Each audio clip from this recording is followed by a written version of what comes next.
Então vamos falar agora de câncer de pulmão. O câncer de pulmão, ele mata cerca de 30 mil pessoas por ano aqui no Brasil somente.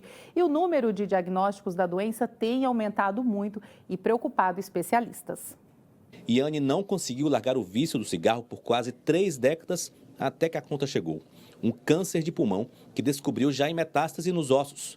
9 anos atrás, ela chegou nesse consultório tossindo muito, com dores na costela, sem conseguir andar e com 25 quilos abaixo do normal. Eu fiz quimioterapia, eu fiz radioterapia.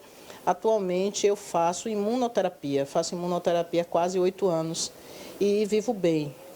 Costumo dizer que é como se eu tivesse caído num poço e quando eu estava próximo do fundo eu comecei a ser soerguida. Mundialmente, o câncer de pulmão é o mais comum nos homens e o terceiro nas mulheres. No Brasil, está entre os 4 mais comuns em ambos os sexos.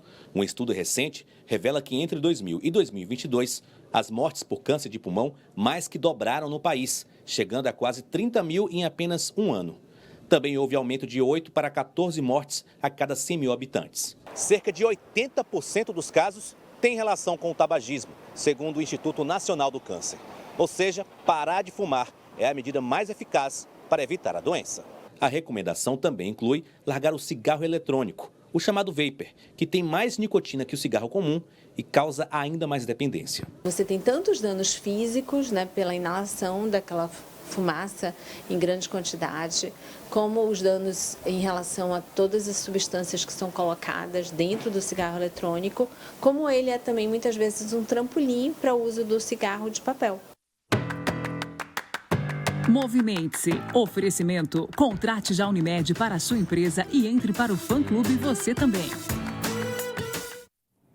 Um assunto extremamente importante que a gente precisa conversar o ano inteiro, mas ficou o agosto branco aí para a gente esmiuçar. Então, doutor, seja muito bem-vindo para a gente falar sobre esse assunto. Então, doutor Elias, para a gente falar então sobre o agosto branco, que é a conscientização aí da prevenção do câncer de pulmão. Boa tarde, doutor. Boa tarde, agradeço a oportunidade de estar aqui no seu programa e relatar um pouco sobre essa doença que faz tanto mal à humanidade. E como nós estávamos vendo ali no VT, o grande vilão é o cigarro, doutor? Sim, o grande vilão para o câncer de pulmão ainda nessa atualidade é o tabagismo.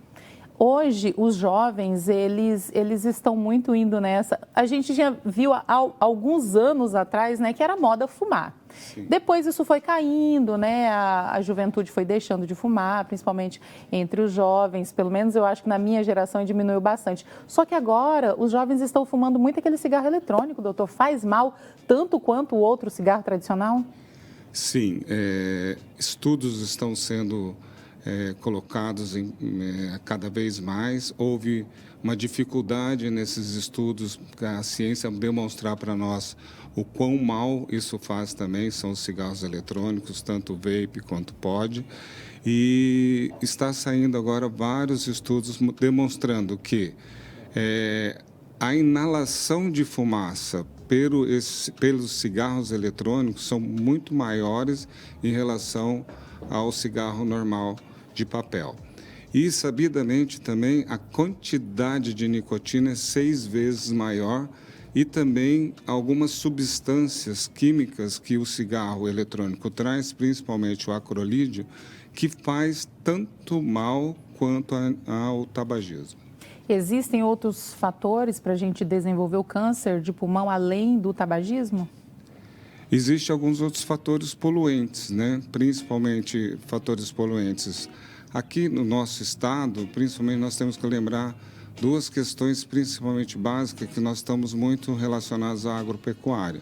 Então, o pó é uma das coisas que podem influenciar e o pólen também é outra coisa que pode influenciar também na saúde pulmonar das pessoas, causando também essa questão. E também existem alguns outros substâncias, principalmente asbestos e outras substâncias que são colocadas no comércio. O amianto também é uma outra coisa que também é caracterizado e também é uma substância que se encontra no nosso meio, que é um fator muito predisponente para a formação do câncer de pulmão. Quais são os sintomas que a gente pode ficar em alerta, que chama a nossa atenção para que a gente procure, então, tratamento e procurar tratamento o quanto antes sempre, né? Isso é muito importante falar, Kátia, porque a grande maioria das pessoas portadoras de câncer de pulmão chegam até um consultório médico numa fase tardia da doença, né? Hoje, todos os cânceres, eles são classificados em 4 estágios. E a grande maioria das pessoas com câncer de pulmão chega já no estágio avançado de doença, que é o estágio 3 e o estágio 4. Então, isso é muito ruim. Sabendo que o que seria muito bom, a pessoa que fuma, ir sempre fazer uma consulta com o médico. Isso é fundamental, pelo menos sempre. 2 vezes ao ano, no sentido de prevenção, né?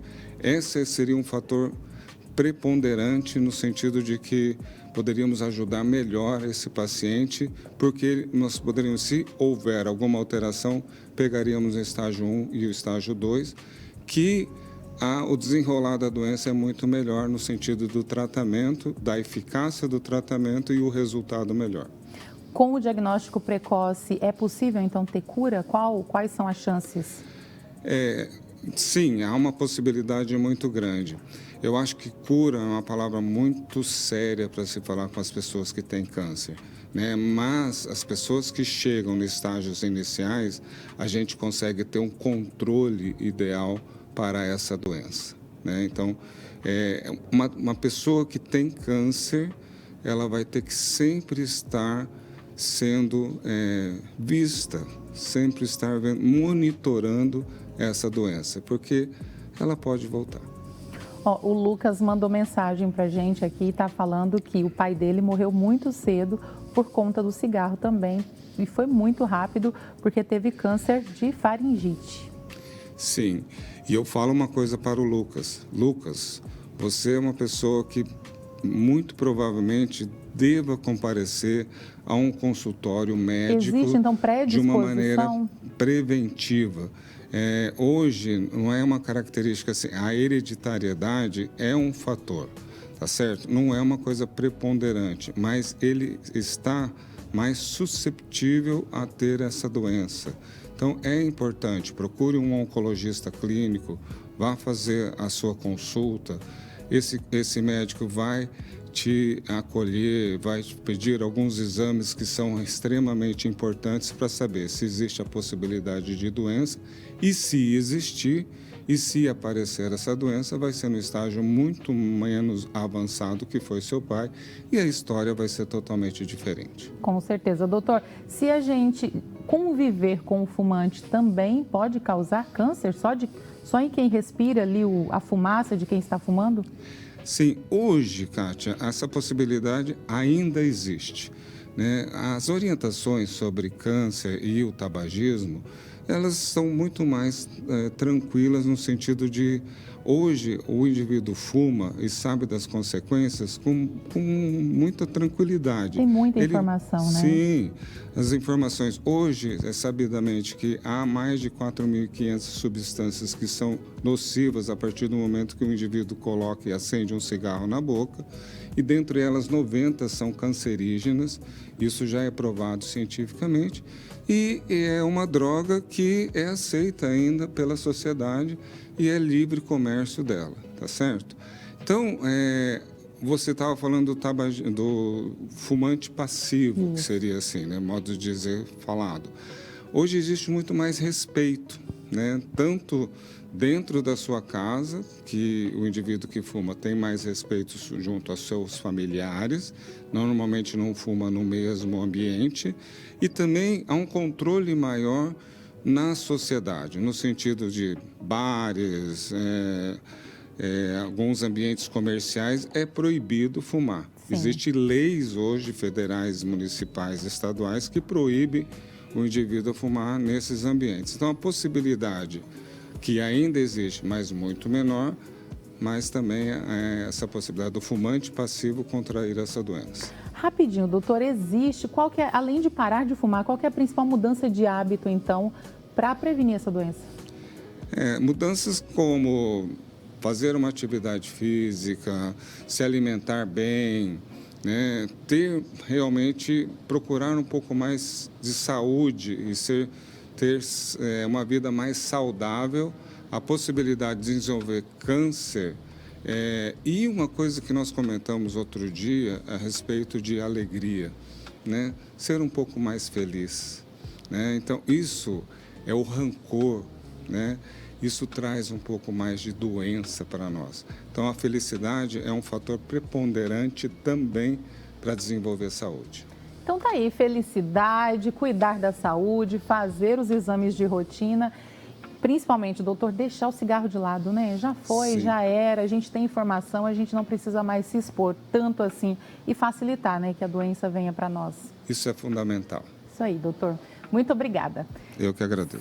Seja uma empresa Unilover e faça parte do fã-clube das empresas que tem Unimed Londrina. Com plano de saúde da Unimed Londrina, seus colaboradores terão acesso a uma ampla rede credenciada, com mais de 1.200 médicos, cobertura local ou nacional e benefícios exclusivos, como pronto atendimento 24 horas, serviço de atendimento domiciliar e muito mais.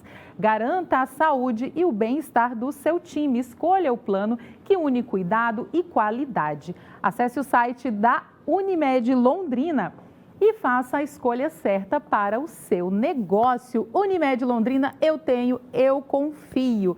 Vamos mostrar então o Instagram aqui da Unimed Londrina. Olha aqui, ó. Faça parte, então, da Unimed_Londrina. Acompanhe aí, ó, através, então, do Instagram da Unimed. É verdade, eu tenho, eu adoro. É uma baita de uma segurança que a gente tem quando a gente tem aqui, ó, Unimed Londrina.